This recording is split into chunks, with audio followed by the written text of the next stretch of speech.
नमस्कार। आज हम एक ऐसी कहानी में गहराई से उतरने वाले हैं जहां एक शादी का तोहफा मौत का पैगाम बन गया।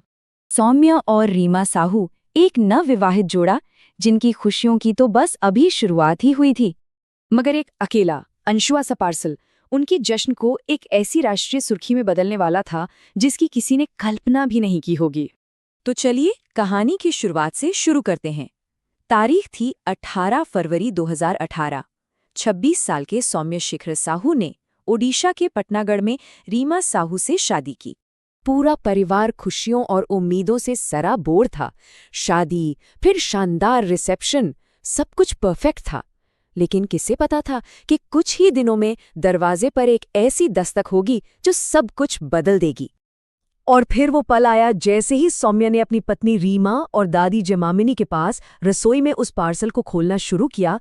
उस तोहफे के अंदर का भयानक राज एक जोरदार धमाके के साथ बाहर आ गया। उस कान फाड़ देने वाले धमाके के ठीक बाद अपनी पत्नी से कहे गए सौम्य के ये आखिरी शब्द थे। इस धमाके ने 2 जानें ले लीं। सौम्या और उनकी दादी जेमामनी साहू दोनों ही नहीं बच पाए। और रीमा साहू 40% जली हुई, गंभीर रूप से घायल। उनकी तो पूरी नई जिंदगी ही एक पल में तबाह हो गई थी। अब आते हैं जांच पड़ताल पर। पुलिस के लिए ये एक ऐसा केस था जहां हर रास्ता एक बंद गली में जाकर खत्म हो रहा था। पुलिस ने हर एंगल से जांच की। एक ठुकराया हुआ प्रेमी, कुरियर कंपनी के रिकॉर्ड्स, सीसीटीवी फुटेज।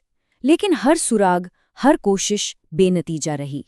ऐसा लग रहा था मानो कातिल कोई भूत हो। जब महीनों तक केस में कोई भी प्रोग्रेस नहीं हुई तो इसे क्राइम ब्रांच को सौंप दिया गया। और यहीं पर केस में एक बहुत ही अजीब और अहम मोड़ आया। पुलिस को एक गुमनाम खत मिला जो उनका मजाक उड़ा रहा था। लेकिन भेजने वाला अपने हद से ज्यादा आत्मविश्वास में एक ऐसी गलती कर बैठा जिसने अनजाने में ही उसकी पहचान उजागर कर दी। और ये देखिए, यही थी कातिल की सबसे बड़ी भूल, उसका अहंकार। पुलिस मानकर चल रही थी कि भेजने वाले का नाम एसके शर्मा है, लेकिन खत लिखने वाले ने जोर देकर कहा कि नाम एसके सिन्हा था।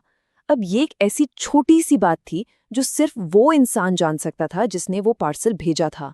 तो अब पुलिस के पास एक लीड थी। लेकिन बात यहीं खत्म नहीं हुई। उस खत में एक और सुराग छिपा था, एक खास वाक्यांश, अंडरटेकिंग द प्रोजेक्ट। और ये सुनते ही सौम्या की मां संजुक्ता ने उसे तुरंत पहचान लिया। ये शब्द थे पुंजीलाल मेहर के। वो उसी कॉलेज में एक इंग्लिश लेक्चरर था जहां संजुक्ता साहू भी काम करती थीं। दरअसल संजुक्ता की वरिष्ठता के कारण ही पुंजीलाल को प्रिंसिपल की कुर्सी गंवानी पड़ी थी। और ये एक ऐसा अपमान था जिसे उसका अहंकार कभी बर्दाश्त नहीं कर पाया। तो देखिए कैसे एक प्रोफेशनल जलन सालों साल अंदर ही अंदर सुलगती रही। 2014 में जब संजुक्ता प्रिंसिपल बनी तो पुंजीलाल ने उन्हें परेशान करना शुरू कर दिया। 2017 में जब उसे पद छोड़ना पड़ा तो उसने खुलेआम धमकी दी कि कीमत चुकानी होगी। और फिर 2018 में जब संजुक्ता के बेटे की शादी हुई तो पुंजीलाल ने फैसला कर लिया कि इस परिवार को खुश रहने का कोई हक नहीं है। और ये कोई गुस्से में उठाया गया कदम नहीं था।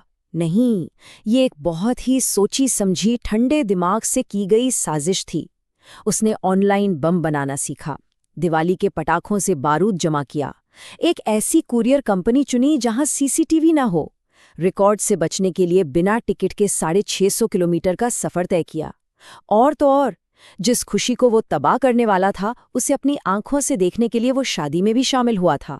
सिर्फ एक इंसान का घायल अहंकार और उसका नतीजा तबाही, जो बदले की आग से कई ज्यादा भयानक थी।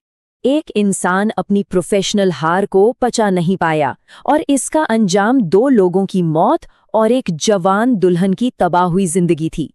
एक ऐसी जिंदगी जिसे अब उस भयानक हादसे के साये में ही गुजारना होगा।